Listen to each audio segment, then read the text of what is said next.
हरि ओम श्री गुरुभ्यो नमः. Let's start. नारायणं सुरगुरुं जगदेकनाथं भक्तप्रियं सकललोकनमस्कृतं च त्रैगुण्यवर्जितमजं विभुमाद्यमीशं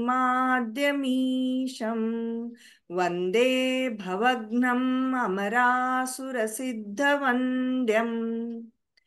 नारायणं नमस्कृत्य नरं चैव नरोत्तमं देवीं सरस्वतीं व्यासं ततो जयमुदीरयेत्.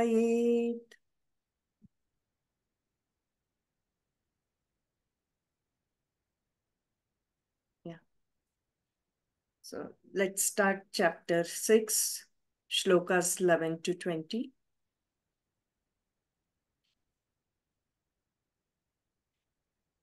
And we have taken out that the another way of putting the shlokas just to reduce the confusion.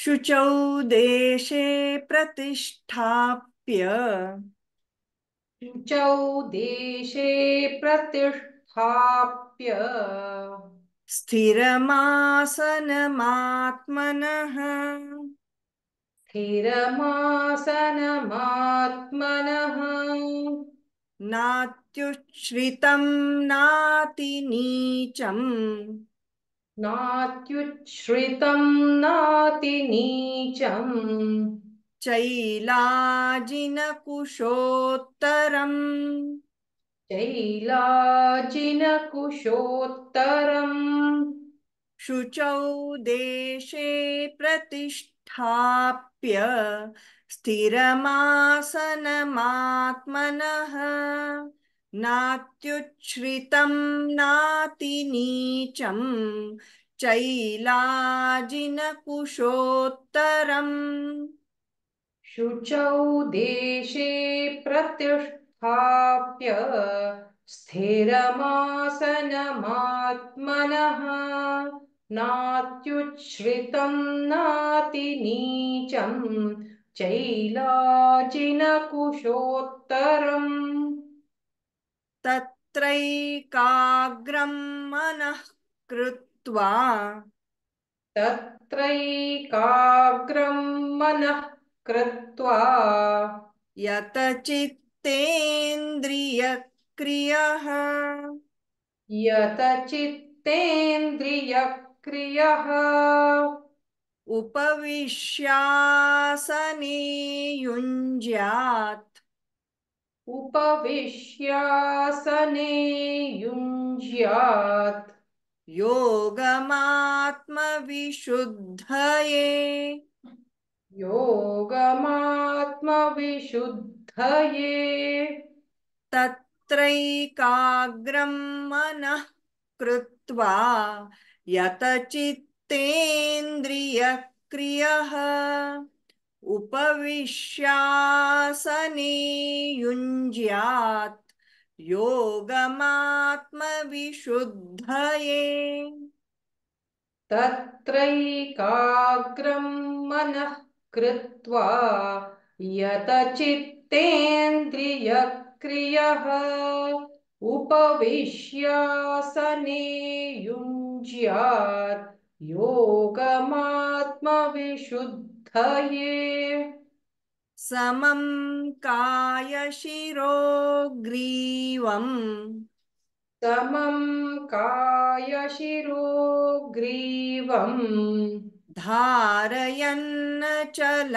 स्थिरः धारयन्नचलं स्थिरः सम्प्रेक्ष्य नासिकाग्रं स्वम् सम्प्रेक्ष्य नासिकाग्रं स्वम् दिशश्चानवलोकयन् दिशश्चानवलोकयन् समं कायशिरो ग्रीवम् धारयन्नचलं स्थिरः सम्प्रेक्ष्य नासिकाग्रं स्वं दिशश्चानवलोकयन् समं कायशिरो ग्रीवं धारयन्नचलं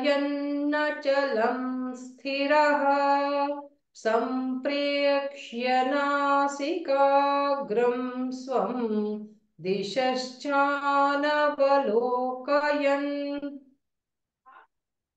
प्रशान्तात्मा विगतभिः प्रशान्तात्मा विगतभीः ब्रह्मचारिव्रते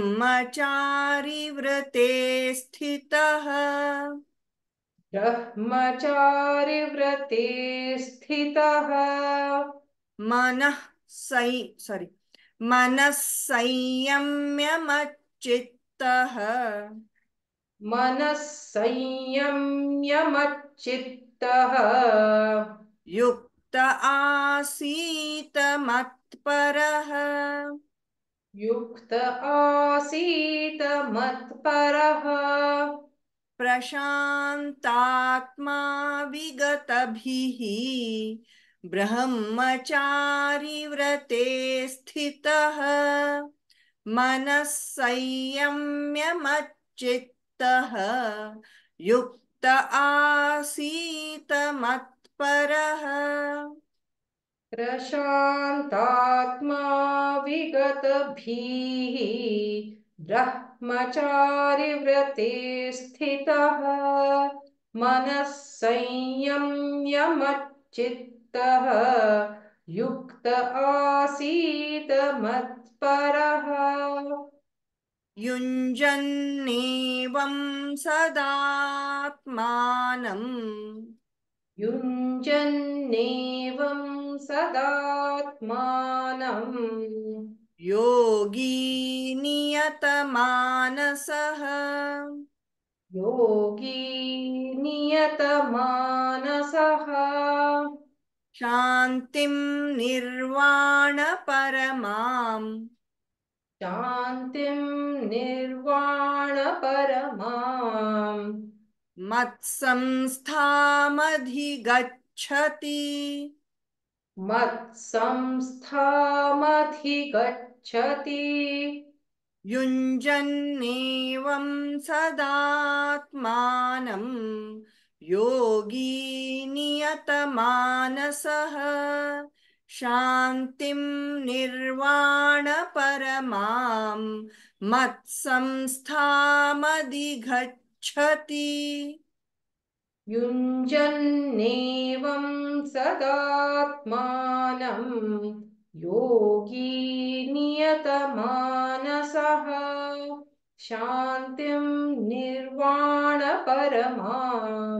मत्संस्थामधिगच्छति नात्यश्नतस्तु योगोऽस्ति नात्यश्नतस्तु योगोऽस्ति न चैकान्तमनश्नतः न चैकान्तमनश्नतः न चाति स्वप्नशीलस्य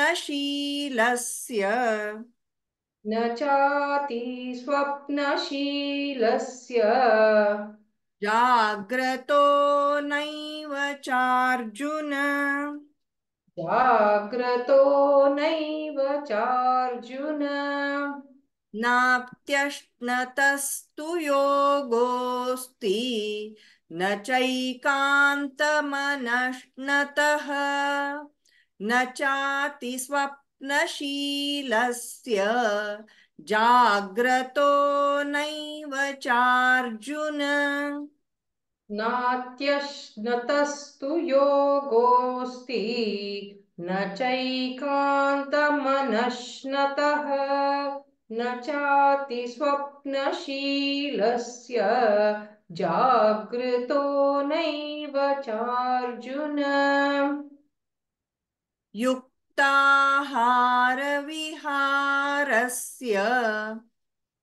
युक्ताहारविहारस्य युक्तचेष्टस्य कर्मसु युक्तचेष्टस्य कर्मसु युक्तस्वप्नावबोधस्य युक्तस्वप्नावबोधस्य योगो भवति दुःखः योगो भवति दुःखः युक्ताहारविहारस्य युक्तचेष्टस्य कर्मसु युक्तस्वप्नावबोधस्य योगो भवति दुःखः युक्ताहारविहारस्य युक्तचेष्टस्य कर्मसु युक्तस्वप्नावबोधस्य योगो भवति दुःखः यदा विनियतं चित्तम् यदा विनियतं चित्तम् आत्मन्नेवावतिष्ठते आत्मन्येवावतिष्ठते निःस्पृहः सर्वकामेभ्यः निःस्पृहः सर्वकामेभ्यः युक्त इत्युच्यते तदा युक्त इत्युच्यते तदा यदा विनियतं चित्तम् आत्मन्नेवावतिष्ठते निःस्पृहः सर्वकामेभ्यः युक्त इत्युच्यते तदा यदा विनियतं चित्तम् आत्मन्येवावतिष्ठते निःस्पृहः सर्वकामेभ्यः युक्त इत्युच्यते तदा यथा दीपो निवातस्थः यथा दीपो निवातस्थः नेङ्गते सोपमा स्मृता नेङ्गते सोपमा स्मृता योगिनो यतचित्तस्य योगिनो यतचित्तस्य युञ्जतो योगमात्मनः युञ्जतो योगमात्मनः यथा दीपो निवातस्थः नेङ्गते सोपमा स्मृता योगिनो यतचित्तस्य युञ्जतो योगमात्मनः यथा दीपो निवातस्थः नेङ्गते सोपमा स्मृता योगिनो यतचित्तस्य युञ्जतो योगमात्मनः यत्रो परमते चित्तम् यत्रो परमते चित्तम् निरुद्धं योगसेवया निरुद्धं योगसेवया यत्र चैवात्मनात्मानं यत्र चैवात्मनात्मानम् पश्यन्नात्मनि तुष्यति पश्यन्नात्मनि तुष्यति यत्रो परमते चित्तं निरुद्धं योगसेवया यत्र चैवात्मनात्मानं पश्यन्नात्मनि तुष्यति यत्रोपरमते चित्तं निरुद्धं योगसेवया यत्र चैवात्मनात्मानं पश्यन्नात्मनि तुष्यति. Thank you, Neetaji. Any doubts in these shlokas?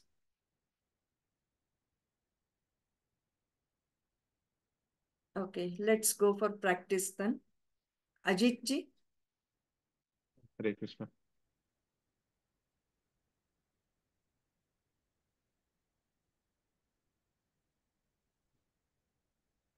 Om Shri Paramatmane Namaha. अथ षष्ठोऽध्यायः आत्मसंयम योगः. श्रीभगवानुवाच अनाश्रितः कर्मफलम् कार्यं कर्म करोति यः स सन्न्यासी च योगी च न निरग्निर्न चाक्रियः यं सन्न्यासमिति प्राहुः योगं तं विधि पाण्डव न ह्यसन्न्यस्तसङ्कल्पः योगी भवति कश्चन आरुरोक्षोर्मुनेर्योगं कर्म कारणमुच्यते योगारूढस्य तस्यैव शमः कारणमुच्यते यदा हिनेन्द्रियार्थेषु न कर्मस्वनुष्यते सर्वसङ्कल्पसन्न्यासी योगारूढस्तदोच्यते उद्धरेदात्मनात्मानं नात्मानम् अवासदयेत् आत्मैव ह्यात्मनो बन्धुः आत्मैव रिपुरात्मनः बन्धुरात्मात्मनस्तस्य येनात्मैवात्मना जितः अनात्मनस्तु शत्रुत्वे वर्तेतात्मैव शत्रुवत् जितात्मनः प्रशान्तस्य परमात्मा समाहितः शीतोष्णसुखदुःखेषु तथा मानापमानयोः ज्ञानविज्ञानतृप्तात्मा कूटस्थो विजितेन्द्रियः युक्त इत्युच्यते योगी समलोष्टाशमकाञ्चनः सुहृन्मित्रार्युदासीन मध्यस्थद्वेष्यस् बन्धुषुः साधुष्वपि च पापेषु समबुद्धिर्विशिष्यते योगी युञ्जीत सततम् आत्मानं रहसि स्थितः एकाकी यच्चित्तात्मा निराशीरपरिग्रहः. Thank you, Ajit ji. The only first, this is Atma Sanyama Yoga. So whenever that Anuswara is there, in front of this, that if year comes, then we pronounce it as like na sound should come instead of Okay. Atma Sanyama Yoga. Okay. Atma Sanyama. Yeah. The same like sannyasi we call, na? Yeah. Like, okay. It's not sannyasi, it's sannyasi. Sanyama. So, like Atma Sanyama Yoga. Okay. Okay. So, let's practice today's shlokas. So any volunteers? I'll start off with Yeah, this one. yes, please start with. Okay. Shuchau deshe pratisthapya sthiramasanamaatmanah natyuchitram nati neecham chailajinakushotaram. तत्रैकाग्रं मनः कृत्वा यतचित्तेन्द्रियक्रियः उपविश्यासने युञ्जात् योगमात्मविशुद्धये समं कायशिरो ग्रीवं धारयन्नचलं स्थिरः सम्प्रेक्ष्य नासिकाग्रं स्वं दिशश्चानवलोकयन्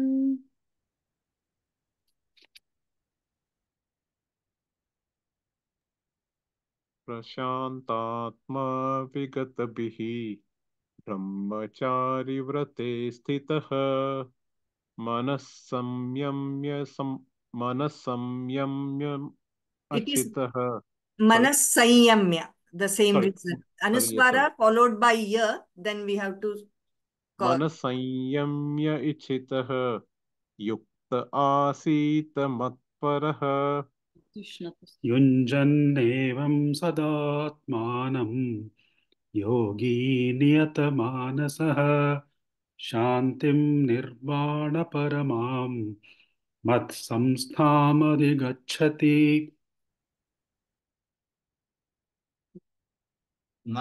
नात्यश्नतस्तु योगोऽस्ति न च त्यान्तात्ममश्नतः न चातिस्वप्नशीलस्य जाग्रतो नैव चार्जुन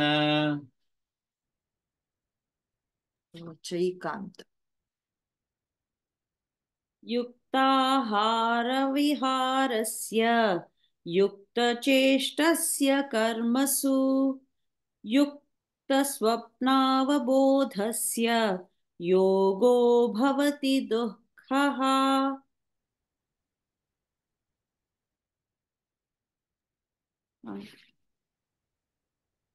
यदा यदा Vineet Go ahead. Yeah, Sorry, please go ahead, Anand. यदा विनीतं चित्तम् आत्मन्येवावतिष्ठते निःस्पृहः सर्वकामेभ्यः युक्त इत्युच्यते तदा यथा दीपो निवातस्थो नेङ्गते सोपमा मता Smrita. योगिनो यतचित्तस्य युञ्जतो योगमात्मनः Sopama Smrita.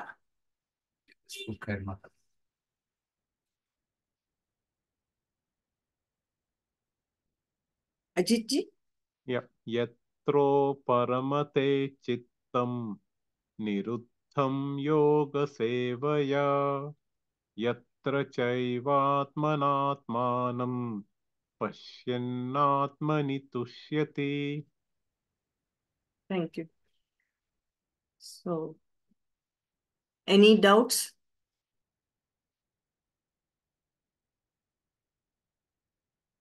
Yeah. So then let's close this session. And any volunteers for the next week, please put on the WhatsApp group. Okay. Sri Krishna Arpanamastu. Thank you, Vinaji. Krishna Arpanamastu. Thank you, Krishna.